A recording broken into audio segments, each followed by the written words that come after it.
بسم اللہ الرحمن الرحیم۔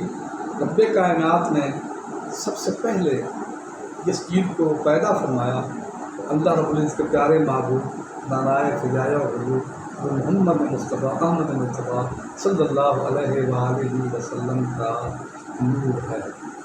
سیدنا جابر رضی اللہ عنہ اسی کی طرف اشارہ کرتے ہوئے سوال کرتے ہیں، یا صلی اللہ علیہ وسلم، اے میرے آقا، رب کائنات نے سب سے پہلے کس چیز کو پیدا فرمایا؟ آپ نے ارشاد فرمایا، یا جابر ہو خالق بلا کل اشیاء نور و نبی کا من نور ہی۔ اے میرے پیارے غلام جابر، رب کائنات نے تمام کائنات سے پہلے جس چیز کو پیدا فرمایا وہ تیرے نبی کا نور ہے، جس کو اپنے نور سے پیدا فرمایا۔ اللہ فرماتا کب جاءکم من اللہ نور و کتاب مبین، اے دنیا والوں، ہمارے پاس اللہ کی طرف سے نور آیا جو کہ واضح کتاب کو، واضح احکامات والی کتاب کو اپنے ساتھ لایا۔ اس میں حقی فرماتے ہیں المراد میں نور ہی نور محمد رسول اللہ، اس آنے والے نور سے مراد نور محمد صلی اللہ علیہ وآلہ وسلم ہے۔ اللہ فرماتا ہے اس مذکورہ نور کے اندر اللہ نور سماوات والارض، اللہ جو ہے آسمانوں اور زمینوں کا نور ہے۔ اس نور سے مراد عبداللہ بن عباس رضی اللہ عنہ سید مفسرین فرماتے ہیں، اس نور سے مراد کون سا نور ہے؟ رب کائنات آسمانوں کا معبود، اس کا نور تو نہیں ہے، اس کا وجود جو ہے وہ معبود تو نہیں ہے، لام حالہ یہ نور کس کا ہے؟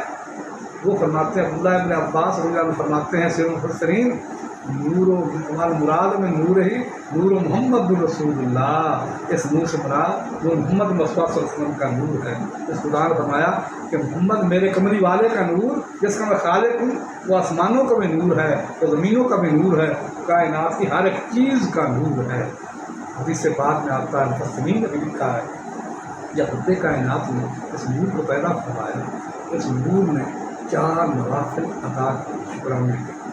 سب سے پہلے کائنات کے اندر کوئی چیز موجود نہیں تھی، اس نور نے رب کائنات تصویر و تحلیل کے اندر غرق ہو کر، مستغرق ہو کر کتنی 4 نوافل ادا کیے ہیں۔ 50,000 سال کا قیام، 50,000 سال کا رکوع، 50,000 سال کا قومہ اور 50,000 سال کا پہلا سجدہ، 50,000 کا جلسہ وہ سجدوں کے درمیان، اور 50,000 سال کا دوسرا سجدہ۔ یہ 3 لاکھ سالوں کے اندر اس اللہ کے محبوب نے ایک رکعت کو مکمل کیا، وہ 4 رکعتیں ادا کی۔ وہ 4 رکعتیں 3 سے ضرب دو 4 کو تو 12 لاکھ سال بنتے ہیں۔ رب کائنات نے اس اللہ تعالیٰ کے اس پیارے اس نور کی اس عبادت کو دیکھ کر بڑی خوشی کا اظہار فرمایا۔ تو خدا کے دوسرے مفسرین لکھا ہے کہ اس نور نے اس مستغرق ہو کر یہ عبادت کی، تو رب کائنات نے اس نماز کے ذریعے رب کائنات نے پوری امت کے اوپر نماز کو فرض فرما دیا۔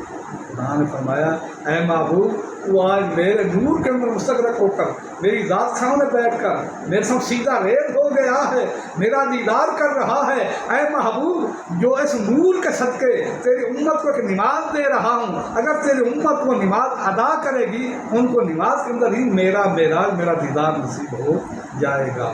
اس میری ویڈیو کو لائک اور سبسکرائب بھی ضرور کرو، فالو بھی کرو۔